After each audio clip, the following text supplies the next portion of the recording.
Channel subscribe करा, smart बना, नोटिफिकेशनसाठी bell आयकॉनवर क्लिक करा.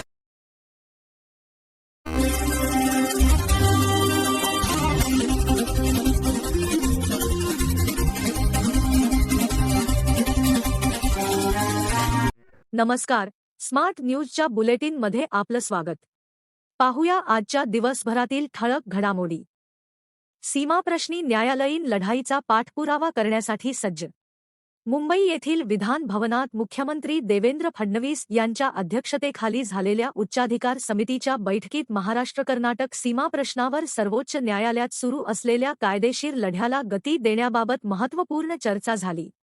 या बैठकीत न्यायालयात भक्कम पुरावे व कागदपत्रे सादर करण्याच्या रणनीतीवर विचारविनिमय करण्यात आला. या बैठकीत सर्वोच्च न्यायालयातील कायदेशीर लढाई अधिक तीव्र करण्याचा निर्णय घेण्यात आला असून महाराष्ट्राची बाजू भक्कमपणे मांडण्यासाठी वरिष्ठ वकिलांची नियुक्ती केली जाणार आहे. तसेच या प्रकरणी केंद्रीय गृहमंत्र्यांसोबत लवकरच एका विशेष बैठकीचे आयोजन करण्यात येणार आहे. सीमाप्रश्नावर कर्नाटकच्या भूमिकेला जशास तसे उत्तर देण्याचा एकमताने ठराव मंजूर करण्यात आल्याची माहिती सूत्रांनी दिली आहे. या बैठकीस ज्येष्ठ नेते शरद पवार, जयंत पाटील, विरोधी पक्षांतील नेते आणि मध्यवर्ती महाराष्ट्र एकीकरण समितीचे प्रतिनिधी उपस्थित होते. बैठकीसाठी उपमुख्यमंत्री एकनाथ शिंदे, केंद्रीय मंत्री नारायण राणे, मंत्री हसन मुश्रीफ, आमदार शिवाजी पाटील, आमदार जितेंद्र आव्हाड, आमदार जयंत पाटील तसेच खासदार सुनेत्रा पवार, मंत्री शंभूराजे देसाई, मध्यवर्ती महाराष्ट्र एकीकरण समितीचे अध्यक्ष प्रकाश मरगळे, कार्याध्यक्ष माजी आमदार मनोहर किणेकर, दिनेश ओवळकर, आमदार भास्कर जाधव, वकील महेश बिर्जे उपस्थित होते. बेळगाव-धारवाड नवीन रेल्वे मार्गाच्या बाबतीत शेतकरी आक्रमक. बेळगाव ते धारवाड या नव्या रेल्वे मार्गासाठी सुपीक शेतजमीन संपादित करण्याच्या कृती विरोधात आक्रमक होत संतप्त शेतकऱ्यांनी आज बुधवारी सकाळी जिल्हाधिकारी कार्यालयासमोर आंदोलन छेडून संपादित केलेल्या शेतजमिनीला योग्य मोबदला मिळावा, तसेच जमीन गमावलेल्या शेतकऱ्यांना न्याय द्यावा, अशी जोरदार मागणी केली. जिल्हाधिकारी कार्यालयासमोरील आंदोलनाप्रसंगी बोलताना शेतकरी संघटनेचे अध्यक्ष चुन्नप्पा पुजारी यांनी प्रशासन आणि रेल्वे विभागाच्या भरपाई धोरणावर तीव्र नाराजी व्यक्त केली. यावेळी उपस्थित शेतकऱ्यांनी मलप्रभा नदीच्या खोऱ्यातील अतिशय सुपीक जमिनीवर घेतलेल्या महसुलाच्या बदल्यात दिल्या जाणाऱ्या मोबदल्यामध्ये अन्याय केला जात असल्याचा आरोप केला. बिद्दी परिसरात एका एकरासाठी 3 कोटी रुपयांपर्यंत भरपाई दिली जात आहे, पण बेळगावमधील शेतकऱ्यांना त्याहून कमीच दिले जाते अशी तक्रार आंदोलनकर्त्यांनी केली. शेतकऱ्यांनी सुपीक शेत जमिनीच्या संपादनाबद्दल तीव्र भाषेत आपला रोष व्यक्त केला. मुसळधार पावसामुळे सिद्धार्थ बोर्डिंगची भिंत कोसळली.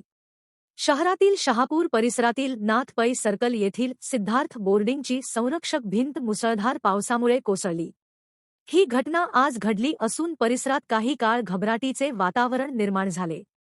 सुरू असलेल्या जोरदार पावसामुळे भिंतीचा पाया कमकुवत झाल्याने भिंत अचानक कोसळल्याचा प्राथमिक अंदाज व्यक्त करण्यात येत आहे. घटना घडली त्यावेळी परिसरात वर्दळ कमी असल्याने सुदैवाने कोणतीही जीवितहानी झाली नाही. मात्र भिंत कोसळल्यामुळे मालमत्तेचे नुकसान झाले. हिंडलगा कारागृहात वीर सावरकरांची प्रतिमा उभारण्याची मागणी.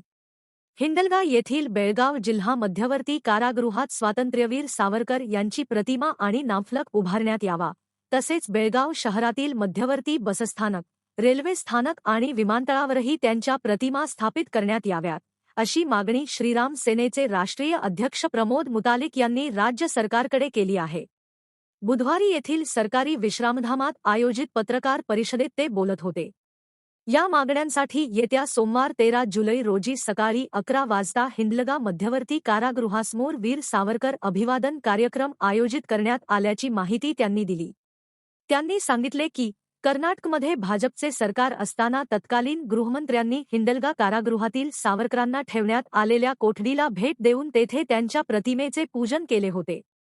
मात्र काँग्रेस सरकार सत्तेवर आल्यानंतर ती प्रतिमा हटविण्यात आली आणि त्या विशेष कोठडीचा दर्जाही बदलण्यात आल्याचा आरोप त्यांनी केला. आंबोलीत पुन्हा दरड कोसळली. आंबोली मुख्य धबधब्यापासून सावंतवाडीच्या दिशेने सुमारे 1 किलोमीटर अंतरावर मंगळवारी सायंकाळी 6:45च्या सुमारास 2 भलेमोठे दगड रस्त्यावर कोसळल्याने घाटातील वाहतूक पूर्णपणे ठप्प झाली.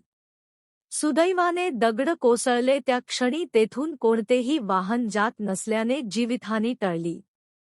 घटनेची माहिती मिळताच आंबोली पोलिसांनी तत्काळ घटनास्थळी धाव घेतली. त्यांनी राष्ट्रीय महामार्ग प्राधिकरणाशी संपर्क साधून जेसीबीच्या सहाय्याने रस्त्यावरील दगड हटविण्याचे काम सुरू केले. ते रात्री उशिरापर्यंत युद्धपातळीवर सुरू होते. मात्र ऐन सायंकाळी रस्ता बंद झाल्यामुळे घाटात वाहनांच्या लांबच लांब रांगा लागल्या. पोलीस खात्याकडून वैद्यकीय विद्यार्थ्यांना मार्गदर्शन. आधार एज्युकेशन सोसायटी संचालित श्री शिव बसव ज्योती होमिओपॅथिक मेडिकल कॉलेजच्या वतीने पोलिसांकडून त्यांच्या कार्यपद्धतीची माहिती जाणून घेण्यात आली. त्यासाठी कॉलेजच्या विद्यार्थी समूहाने एपीएमसी पोलीस स्थानकाला भेट दिली होती. यावेळी पोलीस खात्याच्या वतीने मार्गदर्शक सूचीबद्दल सविस्तर चर्चा करण्यात आली. गुन्हेगारीपासून परावृत्त होण्यासाठी युवा वर्गाचे योगदान महत्त्वाचे आहे. त्यासाठी वैद्यकीय अभ्यासक्रम शिकणाऱ्या विद्यार्थ्यांनी पुढाकार घ्यावा असे विचार यावेळी व्यक्त करण्यात आले. एपीएमसीचे सीपीआय उस्मान आवटी यांच्या मार्गदर्शनानुसार एसएचओ जीएल कोटबागी आणि कॉन्स्टेबल नामदेव लमाणी यांचे सहकार्य लाभले. कॉलेजच्या फॉरेन्सिक मेडिसिन विभागाच्या प्रमुख डॉक्टर अस्मिता पाटील यांनी कार्यक्रमाचे संयोजन केले. जोरदार पावसामुळे मार्कंडेय नदी पात्राबाहेर. मार्कंडेय नदीच्या पाणलोट क्षेत्रासह परिसरात पावसाचा जोर गेल्या 4 दिवसांपासून कायम राहिल्याने नदीचे पाणी यंदा प्रथमच पात्राबाहेर पडले आहे. गावाला पिण्याचे पाणी पुरवठा करणाऱ्या विहिरी भोवती पाणी आल्याने पाणी गाळून उकळून पिण्याचे आवाहन ग्रामपंचायतीने केले आहे. कालपर्यंत मार्कंडेय नदीचे पाणी पात्रातूनच वाहत होते. परंतु रात्री सगळीकडे जोरदार वाऱ्यांसह पावसाच्या मोठ्या सरी कोसळत होत्या. परिणामी नदीचे पाणी पात्राबाहेर पडले आहे. तसेच जमिनीतूनही उमाळे सुटले असून ओढेही तुडुंब भरून वाहत आहेत. पावसाचा जोर असाच राहिल्यास पूरस्थिती निर्माण होऊ शकते. याचबरोबर स्मार्ट न्यूज मराठीचे आजचे बुलेटिन इथेच संपले. धन्यवाद.